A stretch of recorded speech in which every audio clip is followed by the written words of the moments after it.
I wound up, was playing a basketball game, and after the game I was chatting with some friends, and this was before New York State had changed the law that high activity doors had to have safety glass. I had turned to walk through the door, and I was talking to my friends, and I fell through, and like a guillotine, the glass came down and basically detached my entire left arm. Everything was up here. Thank God I just had my first aid class, so don't underestimate the value of that. I ran out, and I'm yelling and blowing ceiling tiles out as I'm running, yelling, uncut, somebody give me a tourniquet. Well, we had just finished playing this major basketball game, so 350 people are running. There was a lady in the crowd. I'm a nurse, get out of the way. My coach just happened to have a towel around his neck. He threw it around my arm, twisted. We got somebody doing direct pressure. I'm there traffic directing. Oh, you need to squeeze harder, it's leaking, you know, whatever. I mean, I knew what he needed to do. And basically, they flew in one of the top doctors that had just reattached a woman who was a classical violinist in 1979. I don't even, half you might not have even been born then, but basically, I wound up having the blessing of having that gentleman fly out from New York City to reattach my left arm. Basically, at the end of it, at the surgery, I was in intensive care for 10 days. I woke up and my arm was still there. I thought when I was knocked out that it was going to be gone when I woke up. I think it was probably one of the biggest life-changing things. I always say what occurred to me before that point didn't even matter.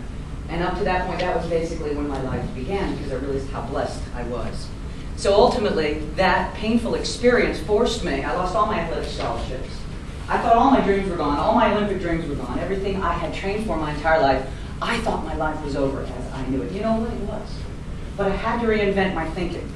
And I was really lucky. I wound up getting a scholarship, an academic scholarship. Thank God my grades were good enough. I wound up coming out to California on an academic scholarship, which was the seat of the '84 Olympics. So here I am, freshman in 1980, with a wounded wing that was a little atrophied and sort of limp at my side, and every authority figure, and no offense, from physical therapist to athletic trainer to medical doctor, basically looked at me and said, we used a questionable procedure.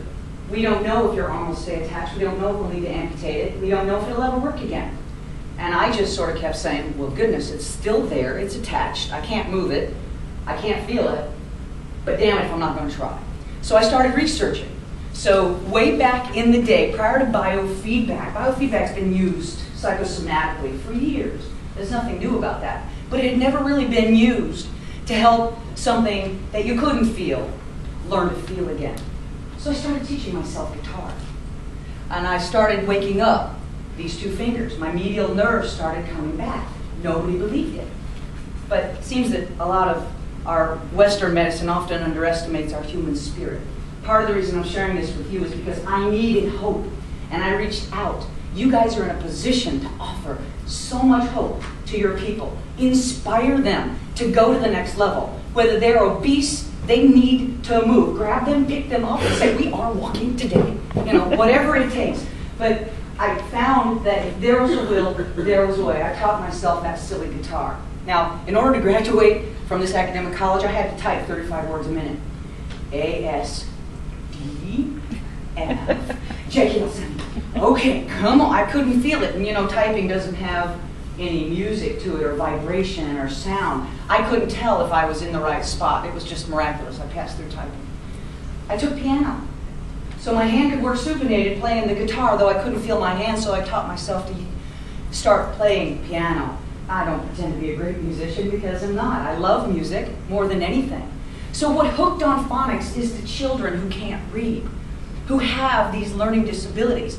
How many of us get, pardon my French, but in Dr. McGill's words, motor morons, who walk in and everything's connected. You ask them to move one part and everything's jumping, or they walking. I caught praying mantis running. I mean, there is not a stiff bone. And they did their training. Or I go to Tampa St. Pete and there's somebody shuffling and I'm like, does he still think he's jogging? Would somebody send him a memo? He's not running anymore. No? At least he's moving. God bless him. He's out there moving. And let me just show him a couple of things he could do to at least make that go from 6 inches to maybe a 12-inch shuffle. Let's burn a couple double calories up there. Anyway, so I really approached movement from a very deep place in my soul. I love movement. And I love that I'm having the opportunity to be here today to share that with you. So as you see, at 39, I picked up a golf club I had no clue I could actually golf. But on a dare from one of my investment banking clients, I used to make fun of him because he'd walk in the gym on Monday morning. I'm like, what is your wife doing one weekend? He goes, nothing, I golf. I said, golf, small. Golf is not a sport, honey. Listen to me. If you can smoke and drink and do it, you were not sporting. You gotta understand. Golf, not sport. Basketball, football, sport. All right? Okay, so anyway, we had this controversy. So he goes, all right, smarty pants, I bet you with my driver at this country club, if I outdrive you, then you train me for a year for free. I said, you are on, what do I get? And he goes, well, there's no way I can outdrive me. I said, look, I played field hockey, and the ball's moving, for God's sake. This is adult t-ball, it's sitting still. Instead right up here, it's just right down here. Happy Gilmore, boom. You know, I'm like, I'm athletic, I can sort that out. I'm in pretty good shape for 35 or 30, whatever I was, 38. It's all good, it doesn't really matter. Anyway, so long story short, what I wound up doing was we did a 3-ball drive-off. We had a guy out there. The guy was standing at 250. I knocked it over his head on the first drive. He threw me his driver. He about took and wanted to break it over his knee. He bought me my first membership at a country club, and that is my golf story. That's how I got started golfing. Anyway, to this day, I'm grateful to him because I never realized that the universe had blessed me with the ability to actually come back from such a near fatal injury, to be able to do something that was so exciting. And my paradigm at the time as a strength and conditioning coach, because I had the opportunity to explore this concept of biofeedback very aggressively at multiple universities with multiple levels of athletes. And just the average person, because classically the money that we would make is in the general market, dealing with people who just want to take their average life and become a little bit above average. So I'm going to share from beginning to advanced, and I found that the same techniques that apply for people who are actually from beginner to advanced, the same techniques apply. What I found is that a strong awareness to neutral spine, and you guys don't even need to look at the papers because this is not, I wanted you guys to be glued on me and glued on the board, so you can just put the papers away. That's all this afternoon. All right, there you go. I wanted to keep it simple. I really want to make sure that you guys leave here feeling, because it seems the whole theme is feeling. If you can get your clients to feel something, you can get them to feel the form that they need to do, get them to pay better attention to that champion form. Those seem to be the two common denominators from going from ordinary to extraordinary, from average to above average. Whether you had Parkinson's, I have anecdotal stories I could tell you all day from people who've called me and have told me, thank you so much for inventing this musical instrument for the spine. You know, I'm not even training them. I'm just guiding them into doing a couple drills through their physical therapist team.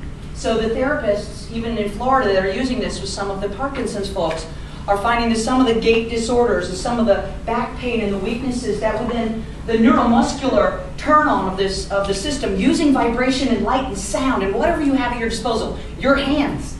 We are the ultimate biofeedback trainer. So focusing our clients or whomever you've been blessed to touch, who's in your life today, you can help make their life even better by paying close attention to their form.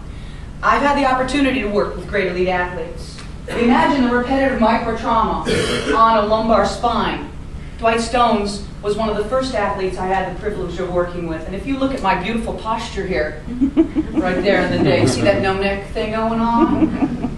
I was very excited to be standing there. He had actually just qualified for the Pan American Games. And I'm still in touch with him 25 years later. He is one of the most sought after jump coaches in the world. And I still work very closely with a lot of the athletes I've had the privilege of meeting over the years. And a lot of these techniques are not just what are keeping our great elite athletes elite, but it's helping them spare their spines in very compromising sports. So it's creating great longevity to their careers. This is one of my NFL guys. I stay in touch with a lot of my guys, and it's been very, such a blessing to be part of their lives.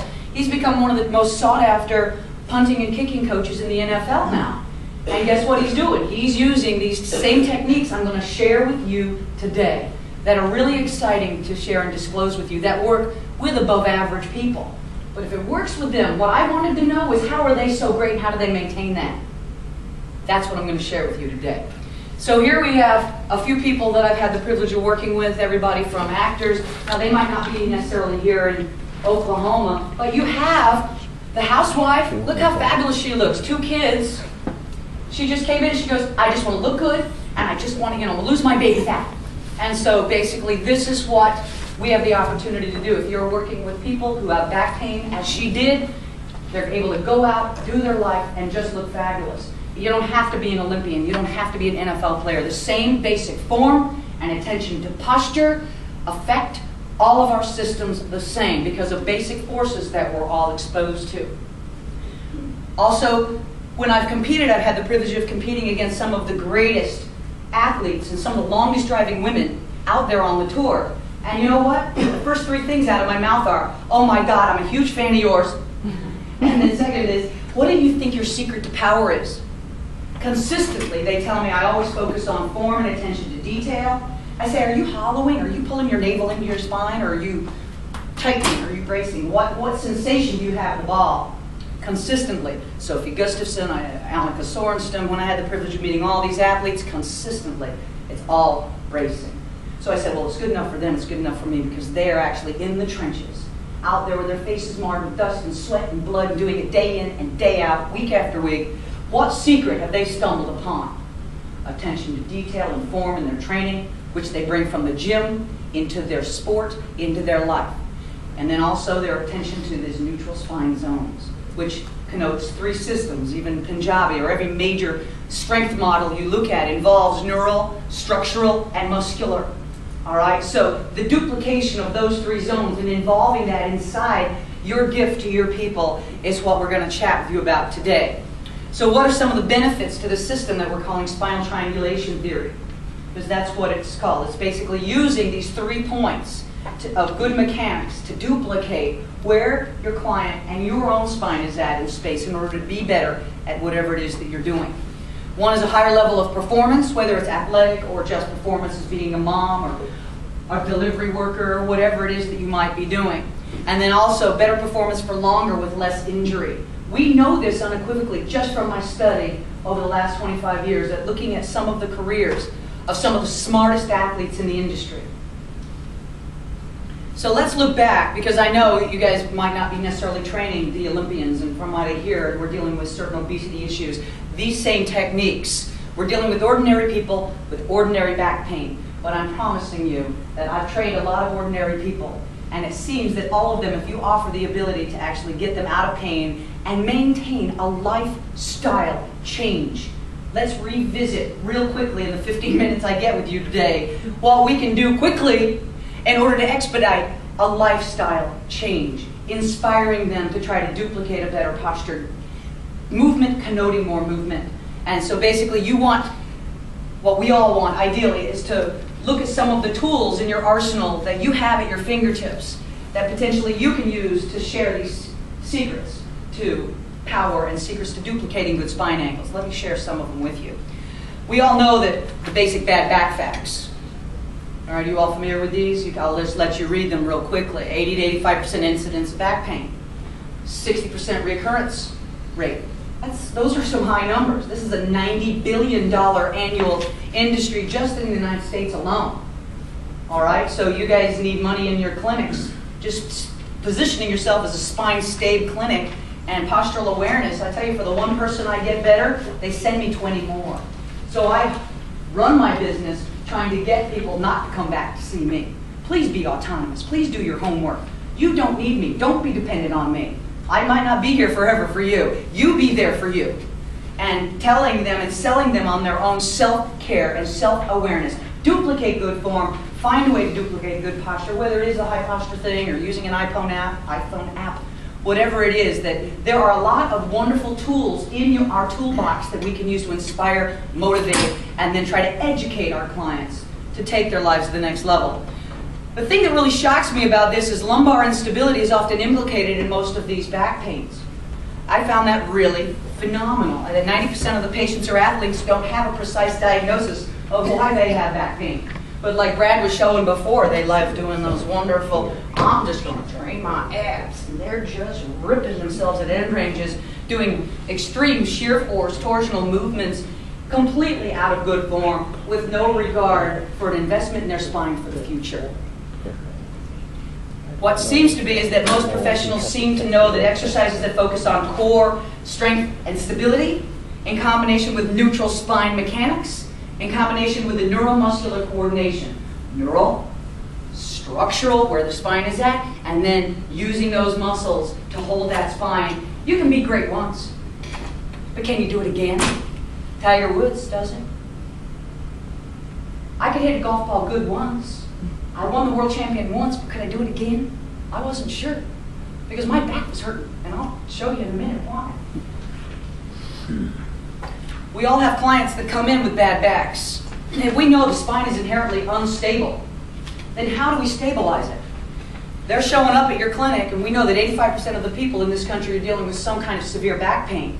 There are a lot of very expensive tools that basically moms, delivery workers, and auto workers might not necessarily have access to, but these are the average people. We all have the same thing in common. Elite athlete to average person, the bending and the lifting. How are we bending and lifting? How are we doing our life? Well, Dr. Maris at Ohio State, as you see this picture here, Dr. Maris has invented, and this is a picture of him, this biomechanic model that shows only the structural system and how it's being held in manual tests by attaching this digit that's got two not goniometers, but gyroscopes, sort of three-dimensional gyroscopes. You all know what a gyroscope is? That are fixed there, that showcase the discal pressures that and what movement associates. So it's a visual biofeedback system that showcases visually to the client, hey, when you bend this way, when you repeat this motion, this is how high your discal pressures go. When you bend in good posture or do a good hip hinge. So whether you're a mom, a delivery worker, or an auto worker, or whoever it is that happens to fall in your lap, there are the same similar solutions. Now this is some of the work that Dr. McGill is doing at the University of Waterloo. He showcases that a lot of the repetitive microtrauma that occurs in the spine, and he's proven it in vitro and in vivo. Ultimately, you see that he works with a lot of elite athletes, and he takes and he evaluates everything from what your feet are doing to what muscles are involved in that. But he has millions of dollars worth of equipment at his fingertips. What we have are hands. What most of us have are joint goniometers. What most of us have at our fingertips are just, like a yardstick under the back, doing a Kendall and Kendall McCreary kind of a movement to test low abdominal strength if you have that group of clients. But what do Olympians? They still have the same bending and lifting, but look at this woman's spine. There's no breakdown there. They have access to some of the best strength teams, and some of the best athletic training and physical and medical teams in the industry. They're still subject to bending and lifting. What we found in some of the work that I've done with some of the greatest athletic teams in this country is that when you teach them to duplicate these 3 points of stability using neutral spine angles and turn on the correct core musculature, whether you're a recreational athlete or whether you're a Paralympic champion. This young woman is a woman I work with who lost both of her legs in a car accident. She didn't let it stop her. She basically has trained her core to control that ski tip and has found a way without legs to train her core. Her secret to success is her ability to triangulate her spine. I also have worked with challenge vets, and this gentleman is, we have time at the end, somebody asked me to tell you the story about my buddy Bob Whelan. It was because of his insistence that I went on to think outside the box to invent what you guys are going to try today. And ultimately, this is me at Bethesda Naval and Walter Reed Medical Academy having the opportunity to speak to the amputee programs there. We're using it as a tool to get these guys out of the bed, onto the new prosthetic, turn on their core strength to get them standing faster and better balance using these 3 points of stability. If you can do it two-dimensionally lying down in zero gravity, you can do it over here. If you can do it over here, then you can go a little bit more advanced. Now you can do it with speed. And so we went from LA, and I'm showing up right here in Tulsa today to showcase this stuff to you guys, and I'm so grateful to be here. We all know that the research shows that the spine is inherently unstable. So the million-dollar question is, how do we stabilize it? There's a lot of different techniques out there for spine stay, but how do you actually stabilize the spine? We know the spine buckles because of what Brad told us, under 5 pounds of pressure. Well, the technique that we use and have duplicated and replicated consistently over the last 15 to 20 years has been the concept of spinal triangulation. It basically, some of the benefits that we've seen is increased athletic performance, greater performance for longer, a reduction in athletic injuries, the ability to actually increase your core strength and core endurance in a very safe setting, so you actually groove the in-gram motor programming. This is all I'm willing to accept today. Unswerving, unmoving form. And then from there, it's like a mom being strict. It's always easier to loosen up the belt a little bit later, say, okay, go ahead and go. All right? But in the beginning, you have to start really strict. You can't start loosey-goosey and then get strict. All right? So this is a strict way of teaching that encourages good form and encourages duplication of neutral spine postures. And it allows a faster identification of these muscular imbalances. And God willing, you all are going to leave here today, not only having the opportunity to try it if you want to, but figure out how imbalanced our own bodies are. And this is in part why I explored it, because I'm like, I couldn't figure out where I was at using my hands. And I had always had a very mobile, loosey-goosey body and very flexible. I was like, shoop, I was one of those people that could do splits up to here because I thought that was what I was supposed to do. I saw a ballerina and she said, hey, one of the secrets to life is flexibility. And she flipped her foot up there, and at the time I was in college, this was me. And I'm like, well, so I invested, the next 4 years in stretching and bought one of the worst back injuries in my career with a 10mm anterior herniation at L5S1. And ultimately, that was because I got caught looking backward in a backflip, one of those water parks, like the 007 hook lines, kept my feet up, looked backward, and it snapped me in half. My head and my feet hit behind me, and I wasn't that flexible. So I had like a Nadia Comaneci kind of an injury, if you're familiar with that. And I'm like, oh, I wasn't. Anyway, so I couldn't really walk for like 10 days. I was crawling. The only way I could stand and even get onto the toilet was if I braced. I wasn't hobbling. I was like, okay, I gotta really tighten that up. I really hurt myself. It was one of those.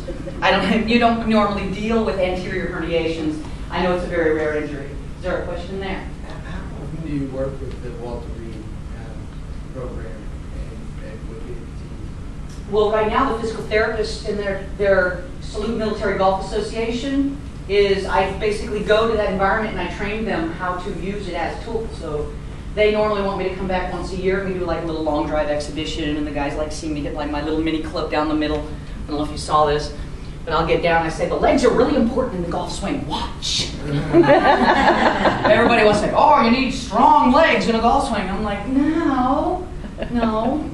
What you need is everything strong. What you need is a strong kinetic chain. I can still hit that silly little thing 180 straight down the middle, right off my knees, but that's sort of the fun part of it, because I'm trying to tell the guys they don't necessarily need their legs to still hit a golf ball. And it's really magical, because when their light bulbs go on and they realize their life isn't over, and being a near amputee survivor myself, and then the daughter of a military man, and everybody in my family was military except me, so I was like the black sheep in the family, but I couldn't go into the military obviously because I had the wounded wing. So I basically had to explore a different path. And now that I'm back in the fold now, because I sort of am doing military work again. Yeah. I think that's awesome. Thank you. No, thank you. No, it's an honor to work with them. It's an honor. And any of you that have amputees, I can't even describe to you the compression that occurs in their spine. And you can actually use this concept of reinstating neutral in an amputee, because without the use of gravity, because they're stuck in a chair all day long, most abdominal products, according to my buddy Bob that you saw a picture of there, he goes, you know what, every ab product is assumed I have legs. I can't like lay over a stability ball, I fall off. He makes a joke out of it, he's so cute. And he lost both of his legs to a landmine. He goes, but you know what? He goes, your device assumed I had spine. So you didn't assume that I needed legs in order to train my core. So for those who have weakened legs, or for those who have Parkinson's who feel like they're getting the weakness, it's just a concept to explore. And you know what? Long before this ever existed, we used towels and hands. That's why this came, because by the time the weekend came, I had no hands left, because I crushed my hands. Have you ever had an NFL player try to tell them to crush your hands? Trust me, you have like cloven hands at the end of the week. I had a hard time doing my hair or brushing my teeth. It was like, no. There's got to be a better way than that, But ultimately, there's nothing new about what I'm going to share with you today. The only thing that's new about it is we found a better way that's less subjective than using our hands, and not as cheatable as using maybe a blood pressure cuff that you can do the whole thing sideways and still be cheating that thing out at 70 millimeters mercury. All right? This is just a way that's basically, these are your hands, and this is your head. Do this movement. Can you do it here? All right. Can you do it over here? All right. Now can you do it in that motion? That's it. I'm not saying there's rocket science about any of this stuff. I'm just saying that it's simply working. And it's working at some of our great universities with some of our great strength coaches. I've had the privilege of either being their coach, and they've gone on to become strength coaches and track and field coaches. So this one coach at the University of Plattsburgh, this was one of his young women who had severe, I call it praying mantis syndrome. Remember I just showed you that before. Every level was breaking down. She thought she was running. She was good, she had potential, but we couldn't stiffen up her spine. So we worked hard using the system that we're going to share with you today here to stiffen up her spine. Look at that beautiful posture. She's in the air. Her legs are exploding there. This was her winning and going on to become an All-American that season. She went from average to above average in one season. It was phenomenal. So we use these progressions and some of these bracing techniques and the duplication of neutral spine because once she knew strictly, you keep your head quiet and you turn these on, come out of the blocks. Plane up. It's just like an airplane getting off the ground fighting gravity. Our bodies are exactly the same. The same laws affect us all. When she understood that she could actually reduce her back pain and her knee pain and her shin splints, and ultimately what we found was we tracked the entire team, and now he's been with the same different team now, but he was so good that season because they wound up having 10 out of 20 make the NCAA finals, 3 of which made All-American status that year. It was the first time in the history of the school. He was so good that the competitive college across the way hired him out of there because they said, that's too good, you beat us. How did you beat us for Division II? Anyway, so long story short, same results, same exact thing. I just got off the phone with the coach from University of Wisconsin. I told him, I said, look, I think I need your sample back. You've had it for 3 years. He goes, oh man, no. We don't, look, we're using this with all 18 of our teams. We use it as the starting point for all of our incoming freshmen. This is what we expect you to do. This is what a brace looks like. This is what we're going to expect when you're under a squat bar. This is the position of success. And basically, he put that in a quote for us, so we're going to let him use it for another year.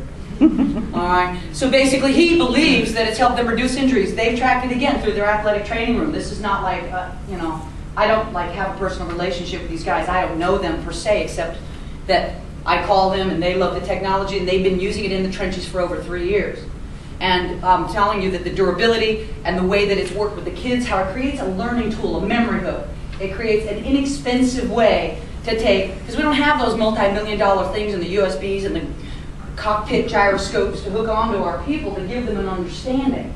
But if you can use some of the tools in your arsenal that are a little more inexpensive in your clinics and design it around teaching form and teaching neutral spine drills, it's going to be a real amazing, fast way to expedite these learning skills. I have to share this picture. This gentleman, I just took this last week because I have the privilege of working in a lot of places. He was the personal assistant for some royals that are in town. And he tells me every time I walk through, he goes, Lee, my back is killing me. Hold on, blah, blah, blah, blah. Lee, my back is really killing me. What can I do? I sent him to the Relax the Back store to go buy a lumbar pad. This is him in his Relax the Back store chair with his Relax the Back store lumbar pad. And look at him using that system. I said, honey, get off the phone. Can you maybe trade ears? Can you sit in neutral? I said, let me guess, your right side of your back is killing you because he's always crossing his legs the same way. I said, do you mind if I use that as an illustration? Because for whatever reason, the 60 hours a week that somebody might be moving around, they don't realize that it's not, their 2 hours at the gym is not enough to offset those bad patterns. That 90% of our daily activities are habitual. 90% of my day is habitual? Let me think about that.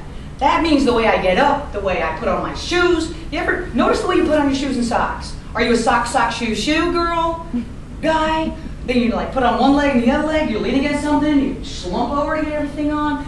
Trust me, the way we do everything cumulatively adds up repetitively, and it's habitual. So most of us don't go, oh, I coughed and my back fell out. I put up my socks and I picked up a pencil, whatever it is. It's the strangest menial things that often create the issue. But was it? Or was it the cumulative repetitive microtrauma? And this is classically where I grab this wire hanger. Now in New York, we have to have really heavy coats. Yet this wire hanger's integrity in this shape can manhandle a 50-pound coat. Yet this caught out of position holds nothing.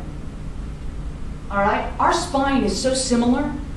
Neutral is defined as the place where our spine absorbs forces the best. I'm going to say that again and again and again today, because if you can duplicate a strong neutral spine and turn on the muscles, those guy wires that hold you in neutral, I promise you that that hanger is going to start stiffening back up again.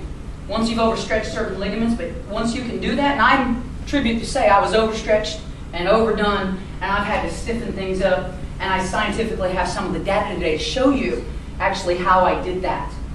But if I bend this hanger enough times at one spot, what happens? Within what, a couple of bends? I give this one of the guys that, here, bend that a couple of times. Ultimately, the thing will snap within 5 or 6 bends. 1, 2, 3, 4, where is it? 5, okay, and work it, honey, work it. Good job. We got a trapper going. We're working it in neutral. I see, that's fine. Watch the shrimp's posture there. Okay, we're good. Okay, don't even worry about it. Anyway, so the point is that if you bend something enough times, it's called repetitive microtrauma. This is wire, and yet, yeah, that's okay. Thank you. You're gonna, okay. All right. Yeah. So repetitive microtrauma is no different than this snap hanger. Ultimately, if you bend something enough times, repeatedly, the same bad way, it's inevitable. It's just going to break down. We're basically just an engineered structure. You know, actually, we're one of the greatest structural, supportive, and suspended structures in nature. And some of the greatest engineers of all time were anatomists. I'll cover that in a second. Watch this guy. I was walking out of work the other day, and I saw this gentleman in the middle here. I said, hey, honey, you mind if I take a picture? He thought he was like, oh. So I'm like, he had no idea. I'm like, how many years have you been doing this? Oh, 25. I said, do that again. I said, let me get over here and get a close-up of your spine. Hold on. Wow. I said, you've been doing that 25 years? How's your back? He goes, it kills me every night. I said, really? I'm sorry. Have you ever tried bending the legs or just sticking your chest out? Nah, that's for girls. So I'm like, okay, I'm sorry. Well, have a great day. Anyway, so I put that in there because I couldn't believe. Here's a guy, and we deal with them all the time, who have the mentality that that's the way I've done it, that's the way I've always done it. Let's think inside the box. This is the way I move carpet from the ground into the truck. And ultimately, that repetitive micro-trauma, just a matter of time before that man breaks his system straight on down. And then he's in your office and it keeps you in business. How about this gentleman over here, 72-year-old, calls me every year at the first snow. Oh, I'm down again in my back. What do I do? You know, no, nothing. The rest of the year just goes out and assumes that he can move all the snow. He's precious, my stepfather. Anyway, you know, or this woman here on the phone, you know, working at the hair salon. I said, hey, I got to get a picture of you doing that. She's like, can you help me? My neck is always so sore. I said, okay, can you just get off the phone and get those glue, you know, their earlobes there and elongate these down and back. Is that possible? And she's like, well, okay. And she goes back to the blow. Or this guy up here, I love him to death, God bless him, but 2 back surgeries later, this picture was 10 years ago, and I just told him, I said, honey, I got to add your picture into this thing and tell your story. Because he was a series of back surgeries and instabilities waiting to happen. The lighting is a little high-hatted here, but if you saw, he's probably at 30 degrees of standing lumbar extension, and look at his head being straight ahead of him at easily 45 degrees. The compressive loads through that man's spine, the axillary loads straight down through the ground, standing on concrete all day long, were enough that he was in his 30s there, now he's in his 40s. His career's all but over. So the longevity to somebody's career is at risk. Even our own personal longevity of our own career is at risk. Like I knew I would have cloven hands on the weekend if I didn't figure out a resolve or a solution for the compression that I needed that bracing concept to get out of my guys. So I don't know if you go to the gyms and you see people winging back and forth on doing this kind of a movement, just repeatedly, just yanking, thinking they're training abs when they're really developing very aggressive hip flexing strength, maybe working their legs, maybe doing a couple of other things, but not really working the spine. So trying to teach somebody, identifying their postural habits, and then ideally identifying their core lifting mechanics is the first place I start. I try to say, hey, what do you do all day long? You're retired? You're a golfer? I'm telling you, the golfers look like golfers. You can see them when they walk in the door. They're already out of dress. The toe is out, the shoulder is down, and they're walking. And they're walking, my back's hurting. And I say, let me get your club. Show me your club. They're at a dress. And then they walk. I find it shocking that they don't realize that they're doing their life at a dress because they have grooved such a motor pattern that their body has just said, this is the place where I am successful. My back's killing me. All right, so God willing, I'm going to try to get to all of that today and showcase to you guys some of the magic that we've been able to work out. And I've got some amazing stories, one of which is a medical doctor who was hitting 180 yards. He was all of 5'2", and working with him, huge stenotic closure at T12 from compressing. And I said, show me your swing. And he walked up. He was one of those cute guys that walked in, grabbed his club, and I'm like, oh, whoa, whoa, whoa. Okay, don't swing. Don't show me. Show me in slow motion, please. So he goes, I said, have you been released to exercise? He goes, I'm a doctor. I've given myself permission to don't tell me to quit golfing because I'm not going to quit. Like, okay, I'm not going to tell you. Let's explore the possibility. Are you open to exploring the other side? Oh, I see somebody sleeping. I'm going to get my football. Hold on. Incoming. Oh, I caught you. I got it. More coffee, tea, coffee, tea. Okay. Everybody okay? Okay. I'm trying to move. I'm trying to stay as animated as I can. I know you're sleepy. I am too, trust me. Anyway, found out that he was what he was doing all day long. The man was retired. He loves golf. It's his passion. And he had destroyed his spine from doing it. I got a phone call 6 months later from doing the spinal triangulation techniques using the AB-Vanced, I'm going to share with you guys later on today. Now here's a man who was driven. I said, do this every day. He was anal. Every day he did his drills. I said, work on your posture. Here was a man, he started walking in, trying to really get his feet in parallel and trying to figure out how to do his little Trendelenburgs correctly and work on his mechanics. Unbelievable turnaround. He called me, he says, I'm cured. I said, excellent, I don't need to see you anymore, I'll miss you, but kiss you up to God, go and be free. He goes, it's amazing, it's so exciting. So he shipped machines to Hawaii, into his homes in Europe, and one here in Los Angeles, or there in Los Angeles. And basically the bottom line was that he called me from TPC Sawgrass. How many of you are familiar with that tournament? TPC Sawgrass is one of the biggest PGA tournaments. He called me, he was the doctor on staff at the golf tournament. He called me, he says, I met you, I was hitting 180. I just won the long drive championship here at TPC Sawgrass, and I have it 292. Whoa! He was screaming. The man was 5'2", soaking wet, 135 pounds. He had 292. I said, oh my gosh, that's brilliant. I was so excited for him. Average guy, above average result.